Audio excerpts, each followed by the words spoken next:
Vivo da Vila Belmiro, mas estamos na praia, viu? Quase que literalmente, porque o calor aqui em Santos é para quem está com os pés na areia, não é para quem vem ver jogo de futebol, não. Mas o Dudu já chamou a atenção do nosso fã de esportes. 9h30 da noite teremos o nosso Abra o Jogo. A bola rola aqui na Vila Belmiro a partir das 10 para as 10 da noite entre Santos e o Rio Branco, mas já desde agora no pontapé inicial, o nosso pontapé inicial nesta cobertura da Copa do Brasil. Paulo Calçade vai me acompanhar nessa transmissão e nós estávamos aqui sentados. O calor é terrível, é de rachar concreto, é um sol para cada um. Mas falávamos exatamente, né, Calçade? Bom dia, sobre a Vila Belmiro, sobre como é especial vir para a Vila Belmiro apesar do sol. Olá, bom dia, amigos. Eu tô dando risada pelo seguinte, o João tá falando do calor e eu fiquei assim com o pezinho fora no sol. Tá queimando? Não, tá queimando. Tá queimando? Então, mas tá muito legal. A gente tá dentro de um estádio aqui, né, da Vila Belmiro, do ladinho do gol, de um dos lugares mais maravilhosos, com a história mais interessante. Pouco lugar no mundo tem a história que tem a Vila em função do rei, e é também um lugar sensacional para assistir e transmitir um jogo de futebol. A Vila é especial e é aqui dentro, no gramado, que a gente está nesse momento para falar desse jogo.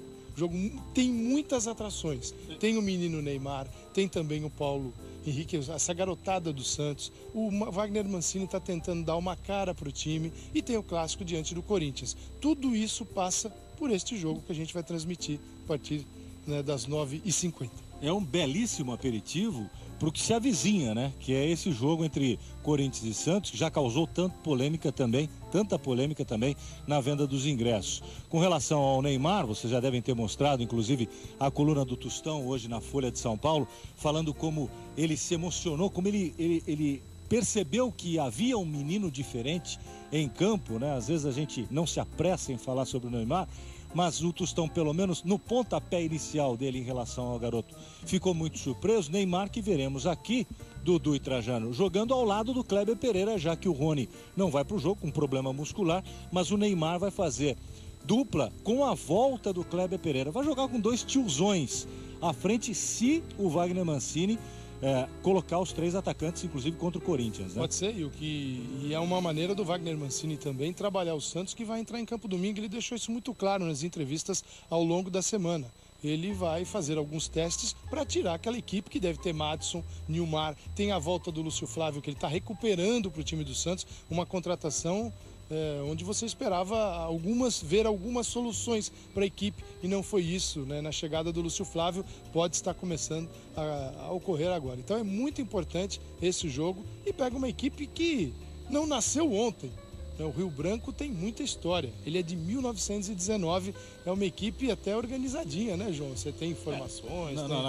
Dentro das suas história do Acre, tem, né? 25 títulos estaduais. 20 vices, então é um time que está em primeiro ou em segundo lugar. Evidentemente, a gente está falando de um campeonato de dimensões menores, completamente diferente, mas esse é o encanto da Copa do Brasil. Você opõe realidades completamente diferentes, e a gente vai acompanhar daqui a pouco. Que tem alguns jogadores que são fãs de esportes também. Como o Testinha. Como o Testinha, que acompanhou ontem a Copa da Inglaterra, a definição entre Arsenal e Hull City, né, com o Paulo Andrade e o Paulo Vinícius Coelho, o Testinha acompanhava no momento que a Rádio Eldorado e a ESPN faziam uma entrevista com o Testinha, e era possível ouvir ao fundo a narração do jogo da Copa da Inglaterra. E o Testinha até ganhou um abraço, ele e todo o time que estava acompanhando. É fã de esportes, o Testinha tá bem informado, então, tá, né, bem, João? Tá bem. Agora, Dudu, o camarote já tá separado, viu, Dudu? Vocês estão falando do Rio Branco. O Rio Branco também tem um jogador boliviano, que é o Milton Melgar. E no ataque, não sei se vai poder jogar hoje, o Juliano César foi 3 vezes artilheiro do campeonato do Acre. Rio Branco que por muito pouco, Trajano, não subiu para a Série B no ano passado. Só lembrando, então, pro Palomino, pro Calçado, não precisa lembrar, mas para você em casa, mais detalhes sobre o Rio Branco do Acre no nosso site, no Guia da Copa do Brasil, né? Você fala do Testinha, não sei o quê. Mas, ô Palomino, me fizeram uma pergunta aqui, vocês deviam estar em trânsito ainda para chegar aí na Vila. Há quanto tempo os canais ESPN não transmitem um jogo da Vila Belmiro ao vivo? Eu fiquei sem resposta. Você lembra a última vez que você transmitiu um jogo aí?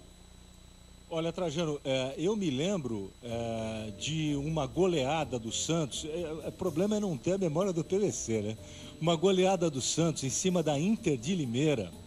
quando no gol da Inter de Limeira jogava o Ronaldo goleiro do Corinthians. Foi já depois de 2000, né? Eu me lembro de ter feito esse jogo, me lembro também das semifinais da Copa do Brasil, que nós transmitimos aqui, mas isso foi em 1998, pouco antes da gente viajar para a França para a cobertura da Copa do Mundo. Eu já tenho a resposta aqui, hein? Vamos lá, então, e aí, Dudu? Foi na semifinal do Paulistão de 2003, jogo entre Portuguesa, Santista e São Paulo, a última transmissão da ESPN Brasil na Vila Belmiro. Que coisa, hein? É verdade, um jogo que foi realizado aqui na Vila. Agora, o São Paulo queria levar até esse primeiro jogo, né, Trajano, pro Morumbi. É verdade. E a diretoria da Portuguesa Santista não deixou. Tinha Souza, tinha Adriano, aquele Rico, time da Luzinha. O Rico, aquele centroavante, foi de São Paulo também. Isso. Agora, para quem não vai à Vila, eu não sei se você voltou à Vila sem transmitir jogo, Calçade, eu acredito que tenha ido pela Rádio Eldorado e ESPN. Muitas vezes. Muitas vezes, né? As mudanças aí no estádio, na Vila Belmiro, são visíveis as mudanças, esses camarotes? Como é que está a Vila Belmiro hoje? Talvez eu possa até dizer mais do que o Calçade, porque como o Calçade vem muito, quando a gente vê muito o mesmo ambiente... Você acaba se acostumando. Acaba se acostumando. Eu fiquei verdadeiramente impressionado. A primeira frase que eu disse para o Calçade, quando entramos aqui, eu olhei e falei, não precisa nada a mais do que isso. A Vila hoje é um estádio bem organizadinho, aquela parte visa embaixo das cadeiras cinzas, tem os camarotes. O único problema, isso já nós próprios mostramos em algumas reportagens, é o ângulo de visão dos camarotes, que é no nível do campo, então pode parecer um pouco estranho para quem não está acostumado a ver. Você vê os camarotes aqui da Vila Belmiro, o Bandeira corre à frente ali dos camarotes. Você está dentro do campo ali. Você está dentro do campo, praticamente dentro do campo. Como o Calçade disse, é um lugar muito gostoso para assistir aos jogos. O gramado impecável, e o gramado da Vila Belmiro durante muito tempo havia uma grande reclamação em torno do gramado. Ele é muito bom. Nós já transmitíamos jogos, ainda transmitíamos jogos aqui quando tivemos a reforma da parte de iluminação da Vila Belmiro, quer dizer, é um estádio que está organizadinho para receber grandes jogos. A Vila Trajano é um estádio de muitas reformas e pequenas reformas. Então você nota que tem setores que vão se transformando. Agora mesmo nós demos a sorte da obra parar, porque tinha uma obra aqui do lado da gente, né? Tinha assim um funcionário lixando um corrimão, né? Com aquela... O que é aquilo? Lixa. Uma lixa, negócio, mas faz um barulho, né? Insuportável. A gente está até preocupado. Então a Vila está o tempo todo em obra e é um estádio muito simpático. Evidentemente, como qualquer estádio brasileiro, uma grande obra seria necessária para deixar tudo tininho de igual. Se nos perguntassem o que é de imediato que precisa ser feito na Vila para melhorar, de imediato o que precisa ser feito é cobrir e colocar ar-condicionado, porque tá demais. E nós temos também, se for possível eu gostaria de mostrar, atrás de um dos gols, do outro lado, do lado inverso em que estamos, são muitos turistas que estão lá à frente do placar, exatamente do lado esquerdo ali. Quando nós chegamos aqui, estacionava um ônibus e com vários turistas, porque tem um circuito que faz a cidade de Santos, e um dos pontos a serem visitados é o Museu do Santos. E eles já descem tirando fotografias, maravilhados com tudo isso. O museu, você também já viu em muitas reportagens, conta a história de um dos maiores clubes do futebol brasileiro, do futebol mundial, ainda reverenciado pelo que fez na década de 60, começo na década de 70 e depois dos anos 2000, quando tivemos o título brasileiro com os meninos. E nesse festival... Diga, Trajano. Oi, Trajano. Não, o PVC passou por aqui e lembrou o seguinte, que esse passeio pelo Memorial do Santos, que é muito bem feito, nós estamos vendo até imagens aí, termina com um gramado. Aqueles turistas, eles já devem ter feito o circuito do Memorial e agora estão na arquibancada, passa pelo gramado. É um passeio sensacional. Como a gente pode ver nessas imagens, é muito legal para quem gosta da história de futebol, história do Santos, né, Dudu?